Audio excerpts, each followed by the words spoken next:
Romantizmi në Francë. Revolucioni francez I fundit të shekullit të 18 I dha një grusht vdekjeprurës feudalizmit në Francë dhe I tronditi bazat e tij në shumë vende të tjera kontinentale të Evropës perëndimore. Ky revolucion, I cili pati një karakter demokratiko-borgjez, ngriti në këmbë masat e gjëra të popullit, në shpatullat e të cilëve rëndonte e gjithë bara e regjimit të vjetër obskurantist. Por, revolucioni nuk I justifikoi shpresat e shtresave demokratike dhe të inteligjencës përparimtare, por realizimin e parrullës së madhe, liri, barazi, vllazëri. Ai mbaroi me diktaturën e Napoleonit, pas së cilës, me ndihmën e bajonetave dhe të huajve, u rivendos monarkia e Bourbonëve. Në verën e vitit 1795, popullsia e uritur e Parisit ngriti krye 2 herë duke kërkuar bukë dhe punë, por u dërmua nga organet e konventës. Në këtë kohë, Bafëli krijoi shoqërinë e të barabartëve, e cila I vinte vetes si detyrë rrëzimin e pushtetit ekzistues dhe rikrijimin e republikës në frymën e diktaturës jakobine. Shpejt, shoqëria e të barabartëve zbulohet dhe Babefi dhe shokët e tij ekzekutohen në vitin 1797. Në luftë me iluministët, me ideologët e revolucionit borgjez, hyn jo vetëm aristokracia feudale, por edhe borgjezia e madhe. Me dyshim I shikon idetë e iluministëve edhe një pjesë e inteligjencës, e cila sheh se idetë e revolucionit të madh mbetën disi pezull. Ndërsa në Angli kthesa industriale bëhet në mesin e shekullit të 18, në Francë kjo bëhet vetëm pas vitit 1820. Në Francë klasat nuk u diferencuan në mënyrë të shkoqur siç ndodhi në Angli. Industria e re dhe së bashku me të borgjezia e madhe fillon zhvillimin e vet të vrrullshëm pas restaurimit. Megjithse u bë revolucioni borgjez, kthimi I Bourbonëve e frenoi për një periudhë zhvillimin kapitalist në Francë. Duke synuar kështu që ky rikthim t'ju kthente feudalëve privilegjet e humbura. Kjo gjë u duk më qartë gjatë restaurimit të dytë, I cili u bë pas 100 ditëve. Kështu quhet periudha që nga kthimi I Napoleonit prej ishullit të Elbës deri në betejën e Waterloos. Sidoqoftë, pas vitit 1815, lufta midis borgjezisë dhe aristokracisë, jo vetëm që nuk u zhvillua me atë frym kompromisi që karakterizonte restaurimin e parë, që ndodhi në 1814, por u bë dhe më ashpër. Tani shumohet në numër proletariati, I cili mbetet pak a shumë I neutralizuar në këtë luftë. Monarkia e korrikut, që u vendos në Francë pas revolucionit të vitit 1830, shënoi sundimin përfundimtar të borgjezisë së madhe dhe largimin e aristokracisë nga skena politike. Jo më kot, duke përcjell Louis Philippin drejt fronit, bankeri I madh I Parisit, Lafitte, tha: "Këtë jetutje do të sundojnë bankerët. Rritet veprimtaria politike e klasave. Forcohet proletariati, I cili ngre zërin për të kërkuar të drejtat e veta duke u përleshur me armë, si në Lyon në 1831 dhe 1834 apo në revolucionin e shkurtit 1848 I cili përmbysi Louis Philippin. Romantizmi në Francë pati karakteristikat e veta specifike. Ai e çau rrugën në përleshje të ashpër me klasicizmin, traditat e të cilit në letërsinë franceze ishin mjaft të forta. Duke filluar qysh nga Malherbi, artisti që I shtrënguar të mos e shfaqte lirisht personalitetin e vet në vepër, shija e mirë, finesa e stilit dhe respektimi I rregullave u bën të detyrueshme. Si rregullat e artit klasicist, mund të merren fjalët e Paskalit. Uni është i neveritshëm, dhe të Boalotit, i cili thoshte, duajeni arsyen. Kundër këtij ideali të artit, që karakterizohet nga kufizime të gjithfarshme dhe nga një ekuilibër i matur, protestojnë romantikët. Ata ngrihen për të rivendosur të drejtat e ligjshme të ndjenjës dhe të fantazisë për nuancimin e veçorive individuale. Në Francë, klasicizmi kishte mundur ta zgjaste ekzistencën e vet në saj të Voltairit, por dobësia e përfaqësuesve të tij të fundit e kishte paksuar në mënyrë të ndjeshme ndikimin e tij. Qysh në shekullin e 18, Diderot, Beaumarchais e Rousseau qenë çliruar nga disiplina tradicionale. Megjithse Voltaire e ndonjë tjetër u përpoqën të riformonin tragjedinë klasiciste, duke ia hequr antikitetit të drejtën e ekskluzivitetit të vendit dhe të kohës së veprimit, dhe duke ngjeshur me ide dhe teori filozofike, në fundin e shekullit të 18 dhe në fillimin e shekullit të 19, ajo ishte në agoni. Tani më drama dhe trashëgimtarja e saj melodrama e konkuronin atë me sukses. Gati të gjithë letrarët me influencë të kohës mendonin se dramaturgjia mund të dilte nga amullia vetëm nëse do të fermentohej me elemente historike. Zonja de Staël në librin mbi Gjermaninë shkruante: subjektet greke janë harxuar. Tendenca e natyrshme e shekullit është tragjedia historike. Në fillim të shekullit të 19 u botuan një mori memoruarësh që më vonë dalin në dritë si romane historike, si San Marsi i Vinjis dhe shumë drama me subjekte historike. Gjithashtu modelet greko-latine tani më kishin konkurrent të fortë. Sulmi kundër klasicizmit francez ka filluar nga jashtë. Schlegeli, pas lesingut në kursin e letërsisë dramatike të përkthyer në frëngjisht më 1814, hedh poshtë sistemin e klasicizmit francez. Një qëndrim të njëjtë mbajti dhe italiani Manzoni. Qysh në shekullin e 18, publiku francez paraqiste interesim për romanet e Richardsonit dhe ndikimi i Shakespeare-it në këtë mjedis sa vjen dhe po rritet. Në Francë fillojnë të bëhen popullor romanet historike të Scottit, poezia e apasionuar e Byronit. Pas traktateve teorike të Madame de Staëlit, shili rjegëtja me Faustin e sidomos me Wertherin patën admirues të shumt. Edhe këto ndikime të huaja duhen patur parasysh kur studiojmë lindjen dhe zhvillimin e romantizmit francez. Romantikët synojnë të shprehin jo më ndjenja të përgjithshme, por emocionet e gjalla të njeriu të kohës. Ata u kërkojnë me sinqeritet veprës të tyre dhe ndërthurin në të natyrën duke rigjetur kështu burimin e një poezie të vërtetë.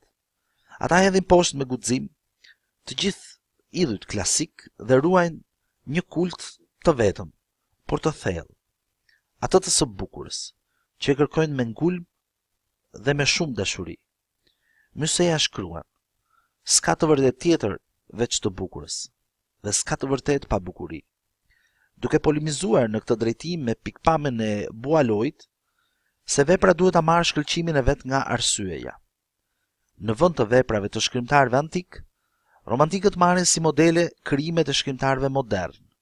Në vend që të studiojnë zemrën e njeriut në përgjithësi, ata analizojnë individin e një epoke të caktuar, që përpiqen ta japin në të gjitha vetitë e tij të papërsëritshme.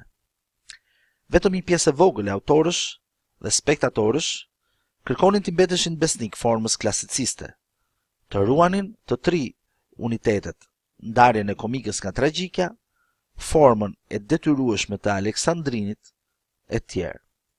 Romantikët francezë nuk i pranonin rregullat e vjetra, hendekun midis gjinive të ndryshme, elegancën e ngrirë të stilit, ritmin rigoroz e monoton të klasicistëve.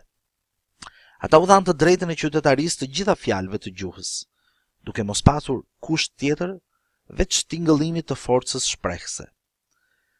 Problematika që trajtohet në veprat e romantikëve është e shumëllojshme dhe e ndërlikuar. Sidoqoftë, për nga orientimet social-politike, romantikët francezë mund të grupohen në disa drejtime, gjë që nuk do të thotë se ata shprehin në mënyrë të shifruar interesa klasës të ndryshme shoqërore, nga të cilat rrjedhin apo me të cilat në një formë a në një tjetër kanë një farë lidhje. Një grup romantikësh lidhen ngushtë me ruajalistët. Ata predikojnë ide fetare, luftojnë traditat e revolucionit dhe tendencat progresiste, duke e ftuar lexuesin të kthehet në mesjet ose të largohet nga shoqëria diku larg për të gjetur qetësinë e humbur. François de Chateaubriandi në vitin 1768-1848 frymëzoi romantizmin francez në etapën e parë të zhvillimit të tij. Me të, u shfaq për herë të parë romantizmi francez, si një reagim ndaj racionalizmit të iluministëve. Në traktatin Mendime për revolucionet, ai del si kundërshtar i revolucionit borgjez. Kërkon largimin nga shoqëria dhe nga civilizimi. Për të revolucionet nuk bën gjë tjetër veç se i thellojnë fatkeqësitë e njerëzimit. Ai thotë: "Është e pamundur që të arrihet çlirimi nga robëria shoqërore. Duhet kërkuar liria vetjake, duke qëndruar më njan nga shoqëria dhe duke përbuzur të gjitha trillet njerëzore." Në novelën Atala në 1801, Chateaubriandi e sheh me mosbesim qytetrimin e kohës së vet, gjë që të sjell ndërmend pozitën e Rusojit. Gjithsesi, duke dënuar qytetrimin, ai i vë përballë jo gjendjen e natyrshme të njeriut, por njohjen e të vërtetës hyjnore si rrugë drejt përsosmërisë. Për të nuk ka gjendje të natyrshme të njeriut, pa dhunë dhe pa shtypje, sepse sipas tij, edhe njerëzit e egër janë po aq pak të lirë sa njerëzit e qytetruar. Heroin e novelës, indianin Shaktus, autori e vënë në një mjedis të atill që Rusoi e quante shumë të përshtatshëm për zhvillimin e dhuntive të natyrshme të njeriut. Njerëzit që e rrethojnë nuk janë molepsur nga qytetrimi. Shakta si takohet me metisën Atala, e cila po ashtu si dhe ai ishte rritur në mes të natyrës. Atalaja kapet nga një dashuri fatale për djaloshin, por edhe këtu, në mes të natyrës së virgjër të Amerikës, nuk ka lumturi. Atalaja që qe kristiane, duke mos dashur të thyej premtimin fetar të së-ëmës që e detyronte të bien të mos martohej, vret veten dhe i lutet Shaktasit që në çastin e fundit të bëhej dhe ai kristian. Vetëm tani ai e sheh të vërtetën e hyjnishme dhe bëhet i përsosur. Mendimet e veta për shoqërinë dhe fen, por edhe për artin, Chateaubriandi shfaq qartë në traktatin Gjenia e kristianizimit. Qëllimi kryesor i autorit është të diskreditojë bazën ideologjike të revolucionit francez. Vepra ndahet në dy pjesë. Në pjesën e parë, autori e merr në mbrojtje fen dhe sidomos katolicizmin. Ai nuk orvatet të argumentojë vërtetësinë e mësimeve fetare, por të tregojë dobinë shoqërore që sjellin ato dhe e përsinë e tyre mbi shkencat e natyrës. Pjesa e dytë e traktatit ju kushtohet çështjeve të letërsisë dhe të artit. Këtu autori deklaron se artin e vërtet mund ta zhvillojë vetëm kristianizmi, sepse ai lind prirjen drejt melankolisë dhe melankolia nuk është gjë tjetër veç se shprehje e mallit për atë dheun qellor. Kultin e varrezave, të gërmadhave të lashtësisë së mesjetës, Chateaubriandi e shpjegon me aspiratën e poetit drejt bukurisë së vërtet, jo toksore. Sipas tij, poeti duhet të mos pasqyrojë botën, por të ngrihet mbi të largohet nga realiteti, drejt ëndrrës. E bukura gjendet në shpirtin e poetit, prandaj janë të përsosura ato vepra letrare ku shkrimtari pasqyron zemrën e vet, gjë që e vën në polemik me estetikën e iluminizmit, pra sëmundjen e shekullit. Ai e shpjegon me synimin e njeriu drejt harmonisë që mund të arrihet vetëm në botën tjetër. Një nga përfaqësuesit e shquar të poezisë romantike ishte Lamartini, 1790-1869. Ai ka shkruar në gjini të ndryshme, por dallohet sidomos si poet lirik. Në poezinë e tij mungon tema shoqërore. Në qendër të saj është unë i autorit, ndjesitë dhe gjendja e tij shpirtërore. Bota jashtme ekziston për të pikë së pari si shkas për të dhënë përshtypje individuale. Shpesh, Lamartini kërkon largimin nga realiteti në një botë të paqënë dhe mistike. Në krimtarinë e tij, po ashtu si tek urdhëzuarthi, një rol të madh luajnë kujtimet. Në shumë nga vjershat, si tek Liçeni, Lamartini përpiqet të kapërcej kohën, të krijojë iluzionin e njësimit të së tashmes me të kaluarën. Në vjersha të tilla si Dëshpërimi dhe Lavdia, poeti i quan botën burim vuajtjesh dhe dëshpërimesh, dhe mendon se rrugën e njeriut drejt lumturisë e pengon fati i pashmangshëm. Tek vjersha Vetmia, ai thot: "S'më prekin as pallatet, kasollet, as lumejt. Objekte kotësie, bukurie venitur, shkëmbijt, luginat, pujet, vetmi dikur e shenjt, gjithçka e zbrazu krejt, e vdekur, e nemitur, dhe çert si ka dielli, unë nuk pres asgjë nga jeta." Në veprën e Lamartinit shprehet pikpamja se gjithçka që ekziston në botë është e lëkundshme dhe e brisht. Një motiv i tillë jehon në epopen Jolsen, 1836, ku tregohet historia e një ish aristokrati që bëhet prift dhe ndiqet në kohën e revolucionit. Si dhe në poemën biblike Rënja e një ëngjëlli. Studimi i historisë e Girondinëve 1847, që luajti një rol të rëndësishëm në përgatitjen e revolucionit të shkurtit, dëshmon përkalimin e Lamartinit në pozitat e borgjezisë liberale. Gjatë revolucionit të shkurtit 1848, ai u bë kryetari i qeverisë së përkohshme.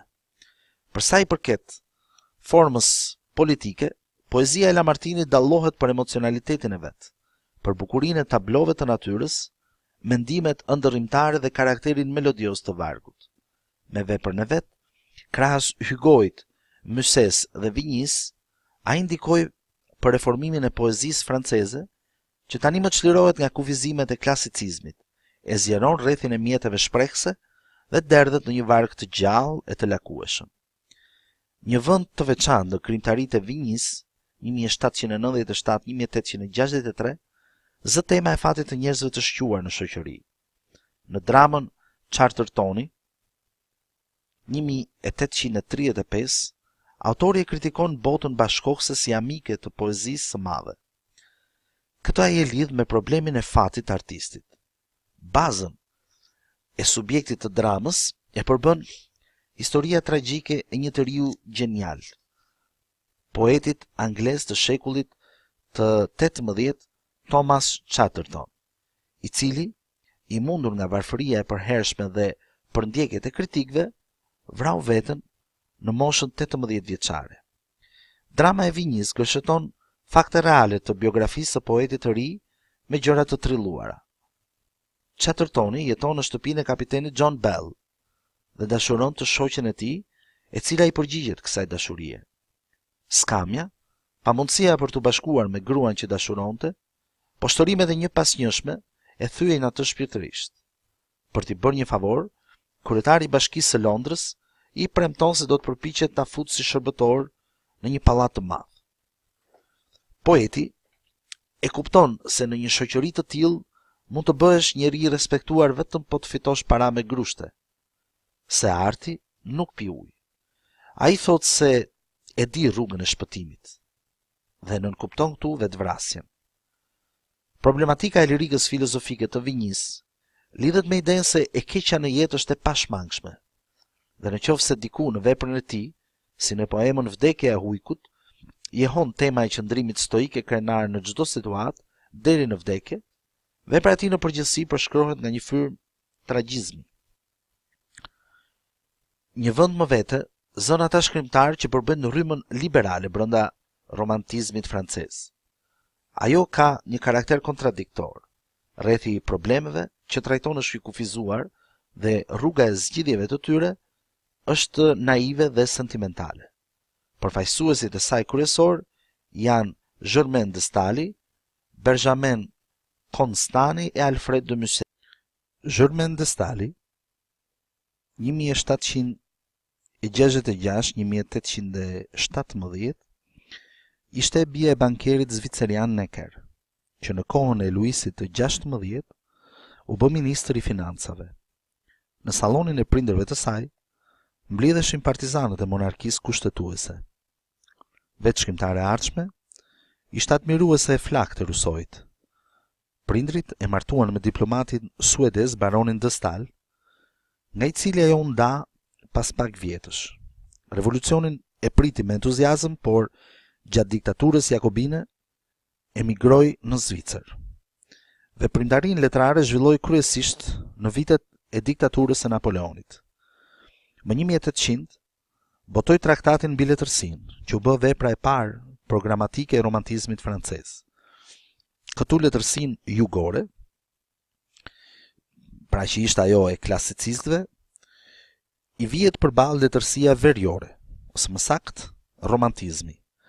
Autori anon nga romantizmi dhe kritikon rregullat e ngushta të estetikës klasiciste dhe ngre tezën e karakterit të ndryshueshëm të kategorive estetike në epoka të ndryshme historike. Ajo pohon rolin pozitiv të revolucionit francez për zhvillimin e letërsisë dhe kritikon mesjetën. Letërsia ndikon mbi shoqërinë dhe vetë ndodhet në ndikimin e saj. Ai deklaron se mungesa e lirisë politike do të sjellë si pasojë dekadencën e letërsisë, gjë që u bë shkak për përndjekjen e saj. E dëbuar nga Parisi, ajo tërhiqet në pronën e vet. Merret me krimtari letrare dhe udhton nëpër shumë vende të Evropës. Në krijimet e vet artistike, shkrimtarja nuk shkëputet dot krejtësisht nga letërsia e klasicizmit. Prandaj, disa studiues e quajnë veprën e saj, bashkë me ato të Chateaubriandit, si një urkalimi drejt romantizmit. Veprimi I romanit Delfina, e vitit 1802, zhvillohet në Francë gjatë viteve 1790-1793. Vetë romancierja nuk ndalet në ngjarjet e rëndësishme historike të atyre viteve, por përqendrohet në jetën e zemrës së herojve. Në qendër të romanit vihet historia e dashurisë së gruas mondane Delfina d'Albemar me të riun mondan Léonce de Monville. Delfina e përbuz opinionin e shoqërisë. Veprimet e saj drejtohen nga arsyeja dhe nga ndjenjat e thella, ndërsa Leonci nuk shkëputet dot nga paragjykimet e shoqërisë së vet.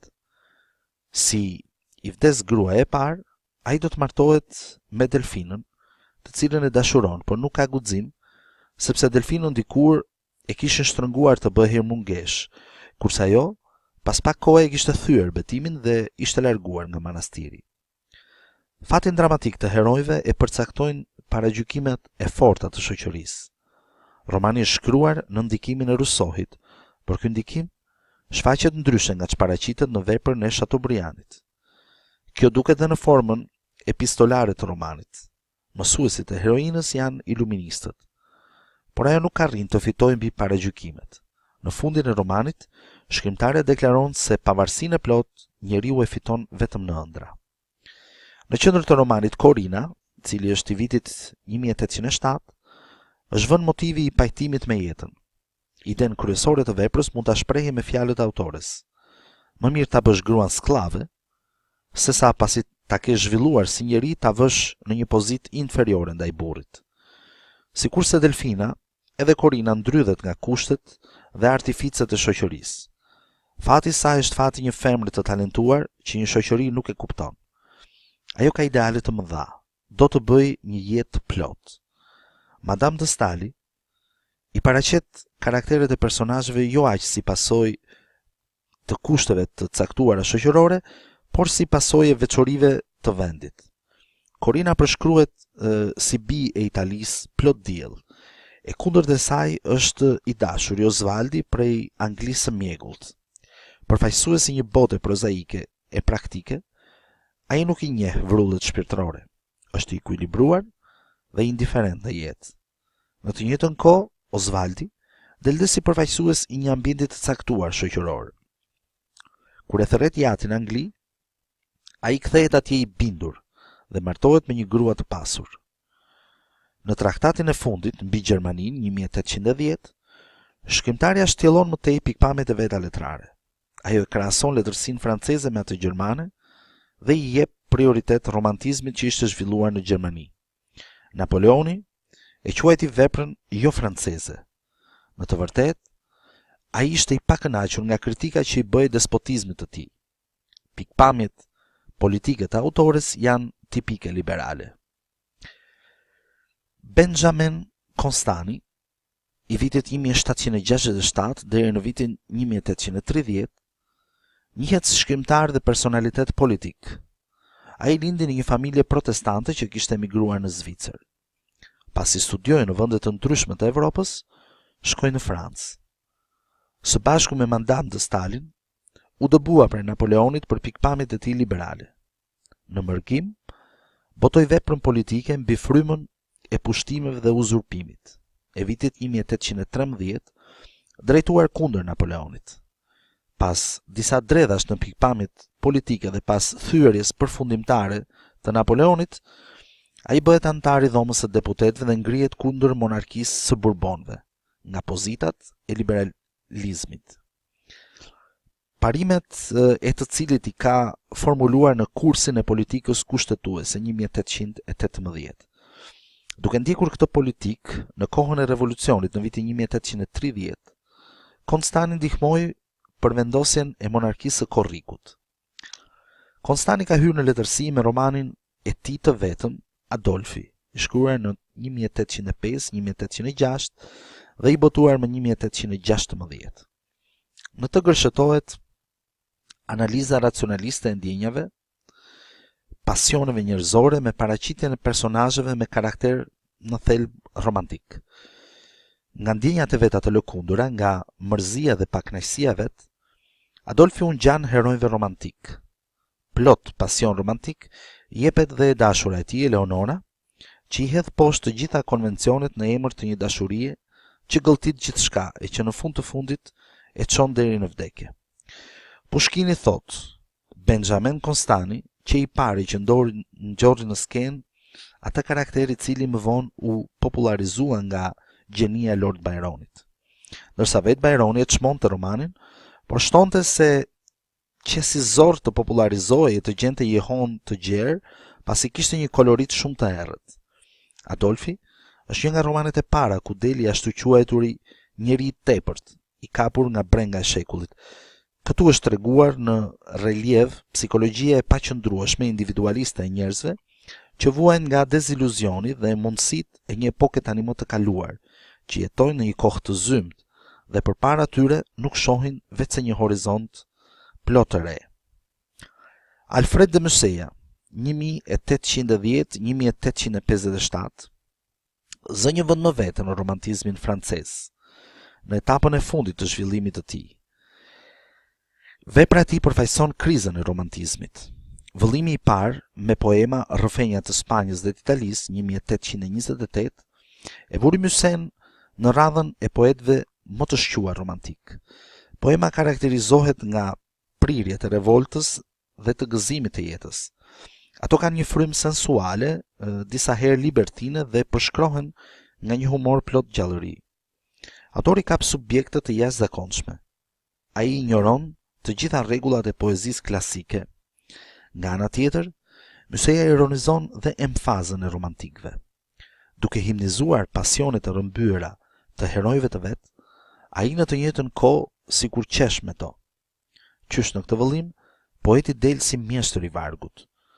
Poema dramatike, Kupa dhe buzët, shkruar pas revolucionit të Korrikut, dëshmon përkthesën rrënjësore në botkuptimin e Mussets. Këtu, si dhe në veprat e tjera të kësaj periudhe, jehon tema e deziluzionit dhe vetmisë. Netët janë krijimi më i famshëm poetik i Mussets.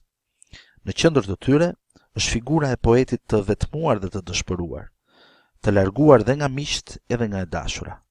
Vetëm muza i qëndroi afër poetit gjatë gjithë furtunave të jetës. Vetmia dhe mosbesimi në idealet e larta nuk e lënë të qetë poetin. Tek nata e majit ai shkruan: O Zot, Të merrohem në errësirë. Kush është? Kush flet? S'ka përgjigje. I vetëm, vetëm në mesnatë. O botë bosh, o varfëri. Poemat kanë formën e rrëfimeve në të cilat poeti i hap lexuesit të gjitha të fshetat e shpirtit. E fut në botën e vuajtjeve të veta dhe paraqet nuancat e pafundme të një ndjenje të tronditur e të trazuar. Është e habitshme shumëllojshmëria e përjetimeve që pasqyron Myseja në poezinë e vet. Duke përshkruar natën tragjike, kur ai më kot priste të dashurin që i kishte tradhtuar tek nata e tetorit, poeti jep një gamë të tërë ndjenjash që kanë përmbytur zemrën e tij. E tronditin parandjenjat e këqija, e mundon dhimbja e dyshimeve dhe zjarri i zemrimit dhe i xhelozisë, gulqimet e vuajtjeve dhe të dëshpërimit. Poeti shpreh në mënyrë të hollë vuajtjen njerëzore. Ai thot se fjalët e dëshpërimit janë më të bukurat se të gjitha të tjerat. Sidoqoftë, këto poema nuk janë thjesht shprehje të vuajtjes së një dashnori të dëshpëruar. Në këtë lexim të vëmendshëm, do të vëmë re se dashuria zë pak vend në to, se ajo s'është tjetër vetëse një element i problemeve intelektuale e morale që i interesojnë aq shumë autorit. Nga të gjitha poemët, vetëm Kujtimi është një poem që i kushtohet tërësisht dashurisë dhe zemrës së njeriut. Mund të themi se në plan të parë del problemi krijimtarisë letrare, që përbën strumbullarin e meditimeve të poetit. Muza e Myses nuk është një hyneshe ftohtë, ajo i ngjan më tepër një të dashur, të dhemsur dhe të ëmbël. Ajo e vuan dhe shqetësohet për poetin. Tek nata e gushtit, ajo bëhet një nën që përkulet me dashuri mbi djepin e fëmijës që do aq fort. Edhe natyra është e prajishme në poemat e Myses. Ajo nuk duket, por ndihet. Nuk përshkruhet, por përmendet. Format, ngjyrat dhe aromat e saj përzihen me mendimet e trazuara të poetit. Figura tragjike e pelikanit që shqyen gjoksin për të ushqyer me gjakun e vet të vegjël të uritur, përfaqëson për Mysen paracaktimin e poetëve të vërtetë. Midis gëzimeve, muzikës dhe shkëlqimit, fati tyre të vdesin, si ky pelikan.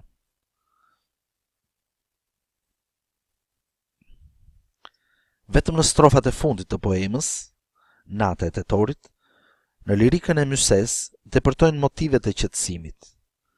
Ai betohet që të harrojnë dashurinë e vet të çmendur dhe përshëndetet me agimin e ditës së re. Poezia e Myses shquhet për një lirizëm të thellë, thellësia e ndjenjës, analiza e përpikët e jetës së zemrës, ndijimi i hollë dhe çuditërisht emocional i natyrës, që derdhe në vagjet e buta dhe melodike, janë veçoritë kryesore të stilit të tij poetik. Karakteristike të teatrit të Myses është se ai nuk pranon as skematizimin abstrakt të tragjedisë klasiciste dhe as të veçoritë të dramës romantike të Hugoit dhe të Dumait. Drama e Myses jep një përpunim më të thellë psikologjik të karaktereve. Ka elemente të pasqyrimit të kohës. Ajo kap një rreth më të ngushtë problemesh. Disa studiues e quajnë Mysen si dramaturgun më të mirë midis romantikëve francez. Subjektin e dramës, Lorenzaccio, 1834, autori e mori nga Historia fiorentine e shekullit të 16.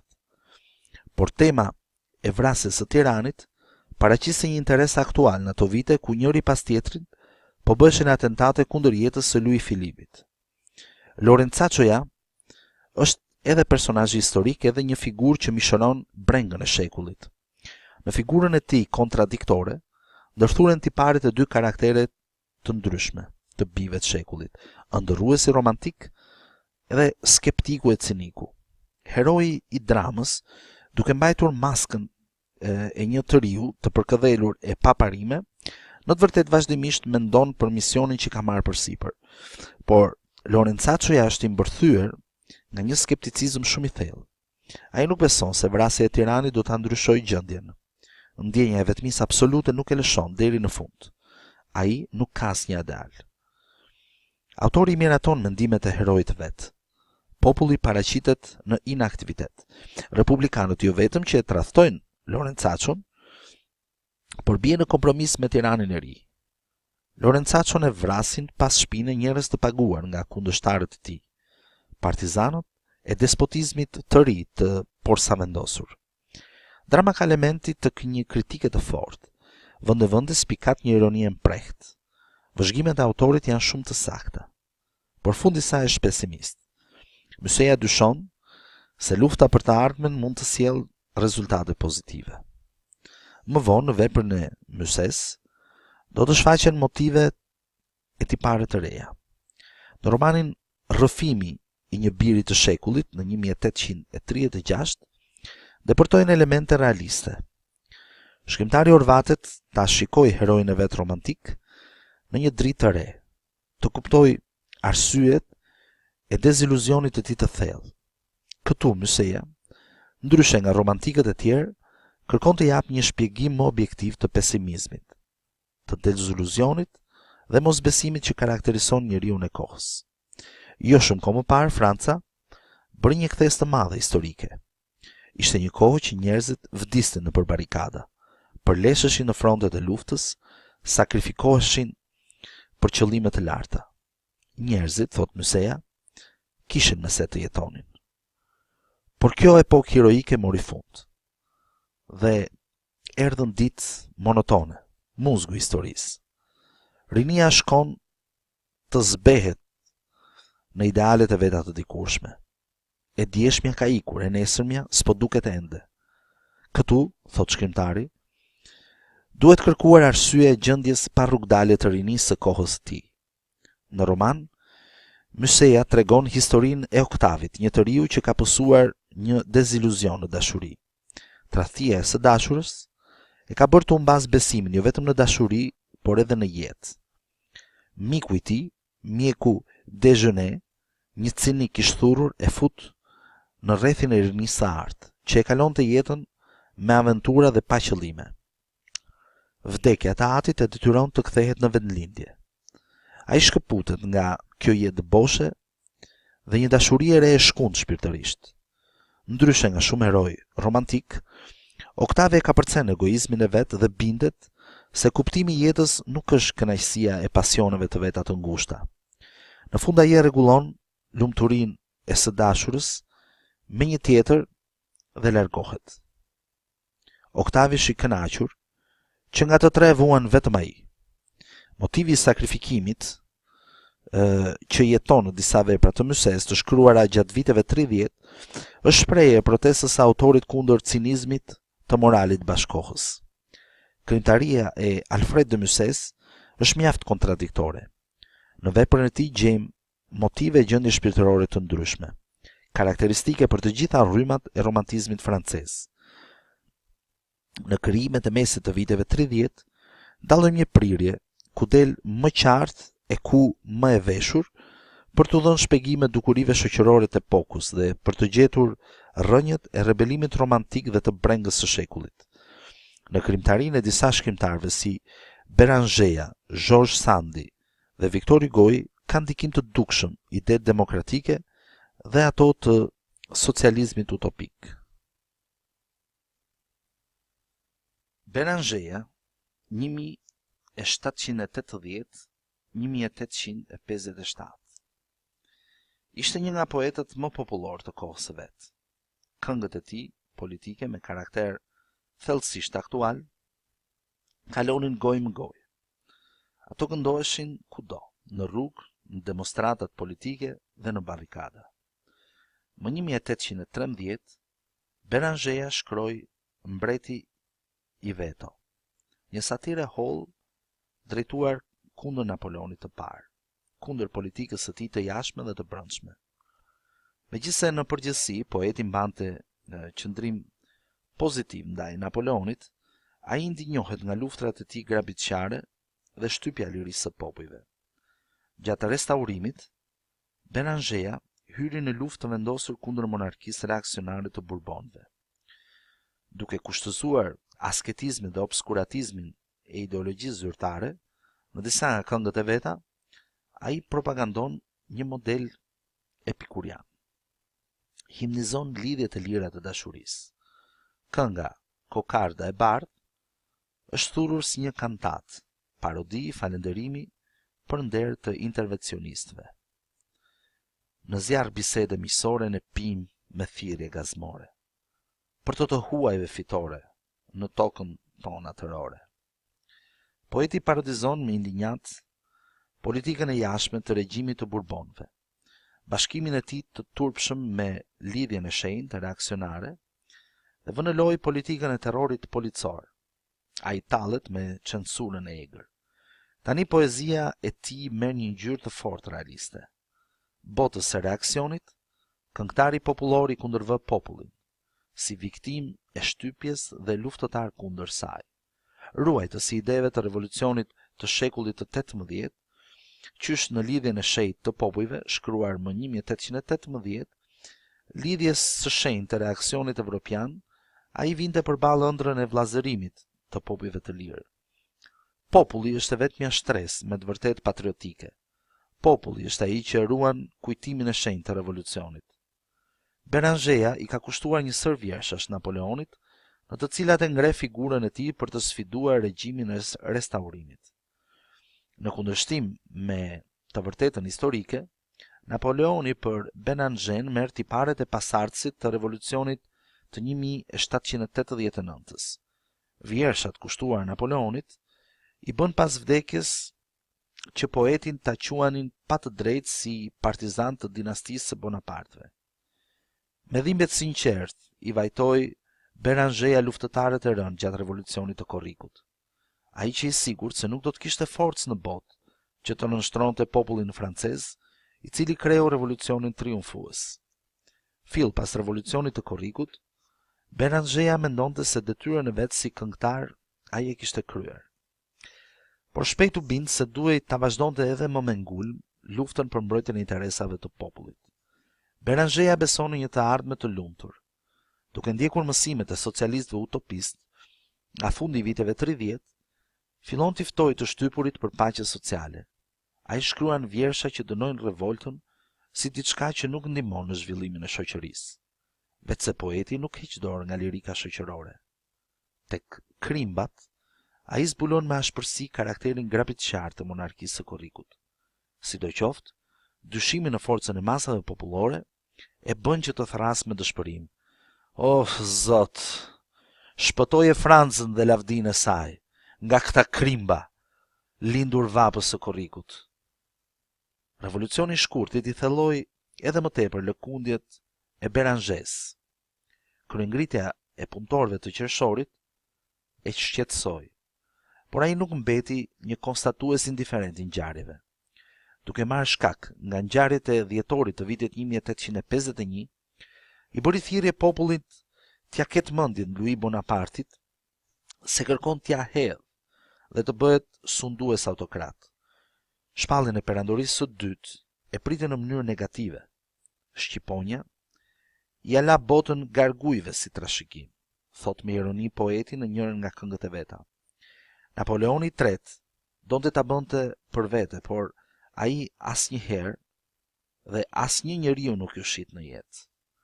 Në fillim të viteve 30, në shtypin francez u zhvilluan politika të ashpra rreth veprës së një talenti të ri që debutonte me emrin George Sand. Ky që pseudonimi i Aurore Dupin. Aurore Dupini është e vitit 1804 dhe jetoi deri në vitin 1876. Ai është një grua shumë e talentuar. I ati ishte aristokrat, e ëma rrithte nga një familje thjesht. Aurorën edukoi gjyshja që përpiqej ta ruante nga ndikimi plebejas i së ëmës. Më 1822, pasi mbaroi kolegjin, ku kishte rënë në kontakt me veprat e Rousseauit, Byronit e Shakespeareit, ajo martua me një çifligar, pasioni vetëm i të cilit ishte të shkonte sa më shumë në lëmin e pasurisë së vet dhe t'i shtonte sa më tepër ata. Dikur ato ndahen. Ajo shkon në Paris, ku fillon një karrierë letrare si bashkëpunëtor në një gazete të vogël. Forcat krijuese të shkrimtares, të zgjuara nga gjumi, derdhen në romanet e saj të para, Indiana e vitit 1831, Valentina e vitit 1832, Lelja 1833 dhe Zhaku 1834. Në romanet e periudhës së parë, Sandi ngrihet kundër shtypjes së njeriut, duke u përqendruar tek gjendja e gruas që ishte një vegël e thjeshtë e familjes. Tek Indiana, ajo hidhet me zemërim kundër ligjeve të shoqërisë që e detyrojnë gruan të veprojnë në bazë të vullnetit të huaj. Romani tregon një autore të talentuar, por me ideale jo shumë të kristalizuara. Indiana martohet me kolonelin në pension Del Mar. I shoqi ka bler një fabrik. Ajo jeton në bollëk, por trajtohet si një mjet zbukurimi në një shtëpi ku nuk përfillen ëndrat dhe aspiratat e saj. Ajo as e shikon poezinë e dashurisë, dhe kjo gjendje e revolton. Ndërkohë takohet me Raimondin, një publicist që i duket si njeriu ideal, por për hir të karrierës ai sakrifikon dashurinë e vet dhe martohet me një grua nga një familje me influencë. Indiana dëshiroi ta rifillojë jetën nga e para. Për autoren kjo figurë është tipike. Ajo mishëron mendimet e saj si femër me shpirt bujar, e cila nuk do që të nështrohet verbërisht. Figurat negative të romanit janë më të goditurat, ndërsa Indiana dhe sidomos kushëriri i saj Ralfi janë mjaft eterike të zbeht. Nga mesi i viteve 30, vihet rinjkthes në krijimtarinë e Sandit. Ajo kalon nga paraqitja e heroit me vullnet të fortë në romanin social. Kjo lidhet dhe me situatën historike të kohës, me forcimin e ideve republikane dhe socialiste utopike. Rreth vitit 1836, shkrimtarja hyn në radhët e republikanëve të majt ekstrem.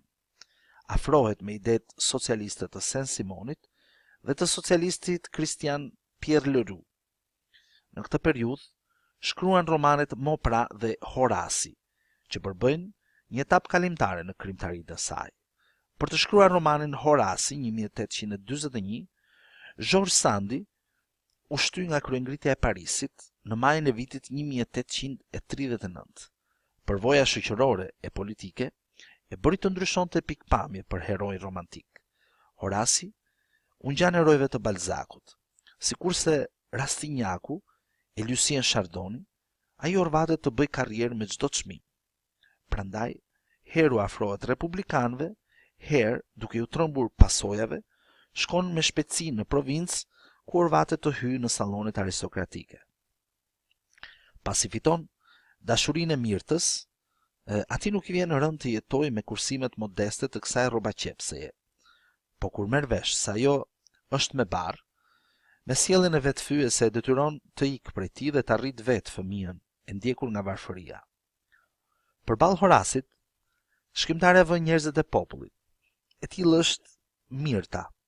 I tillë është dhe punëtori Paul Arsen, që mund të bëhej piktor i shquar, nëse nuk do të kishte lënë artin që të punonte për të ushqyer të motrën dhe të dashurën, Mirtën. Pranë tyre qëndron udhëheqësi i studentëve revolucionar, Jean Laravinieri, një nga organizatorët dhe pjesëmarrësit aktiv të kryengritjes së vitit 1832. Tek këta njerëz, shkrimtarja mishëron idealet më të larta morale dhe synimet progresiste të epokës. Në këtë roman, personazhet marrin një karakteristikë shoqërore më konkrete. Romancieri e pasqyron metodën e vet, duke futur përshkrime të sakta. Në romanet shoqërore të periudhës së dytë, që kap vitet 40, thellohen tendencat realiste dhe kritike. Në paraqitjen e programit të vet shoqëror, Sandi vazhdon të mbetet në ndikimin e socialistëve utopik. Gjatë viteve 1842-43, del në dritë një nga romanet e saj më të njohura, romani Consuelo. Heroina e romanit, Ciganka, Consuelo, e kalon fëminin dhe rinin e vet të parë në një shtëpi të keqe e plot mirim të Venecias. Me gjithë talentin e vet të jashtëzakonshëm si këngëtare, ajo është modeste dhe punëtore. I sheh me mospërfillje nderimet, famën dhe pasurinë.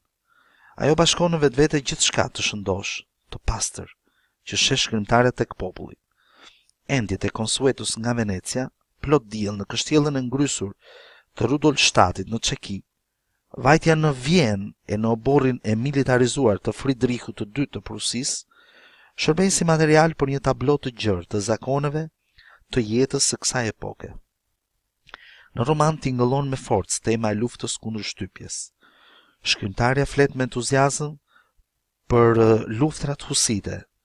Kështu quhet lëvizja e fuqishme kombëtare antifeudale në frymën e reformacionit që shpërtheu në Çeki pas ekzekutimit të patriotit dhe reformatorit të shquar çek Jan Hus, i cili u dënua nga gjyqi i katedrales së Konstancës. Lëvizja vazhdoi gjatë viteve 1419-1434. Një linjë veçantë lidhet me figurën e ndërlikuar të Albert Rudolstadtit, këtij aristokrati çek, i cili në ndikimin e arsimit dhe të Consuelos heq dorë nga titujt dhe pasuria dhe afrohet me popullin. Edhe Alberti e pasuron shpirtërisë Consuelon, duke i treguar historinë tragjike të popullit të vet që vuante në sundimin austriak. Në fundin e romanit, kontesha e Rudolstadtit, që është vazhdimi i Consuelos, të dy herojt pasi presin çdo marrëdhënie me shoqërinë e lartë, bëhen muzikantë endacak duke shpërndar artin e vet në popull. Më 1845, shkrimtarja botoi romanin Mëkati i Zotit Antoine.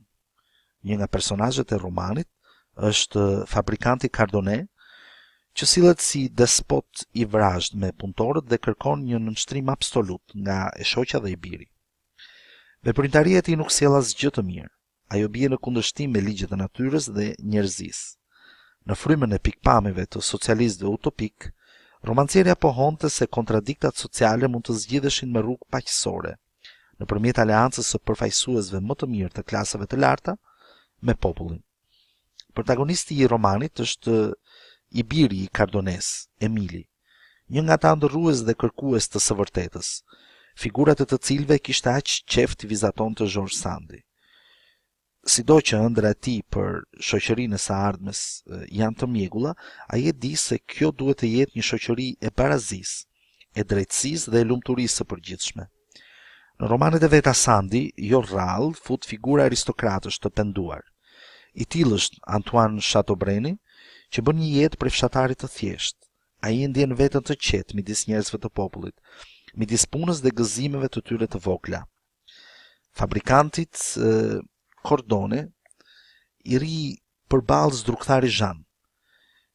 Ai si asgjë tjetër çmon pavarësinë e vet. Ai e do punën, por një punë krijuese dhe jo një punë për sklavi, për hir të pagës që merr. Në punën e vet modeste, Jean i vë gjithë shpirtin dhe krijon gjëra të bukura. Pas revolucionit të vitit 1848, George Sandit kalon nga romani shoqëror në romanin idilik. Në kohën e vet, romanet më të mira të Sandit patën një jehon të gjerë midis bashkëkohësve dhe çmoheshin lart nga kritika dhe nga opinioni publik.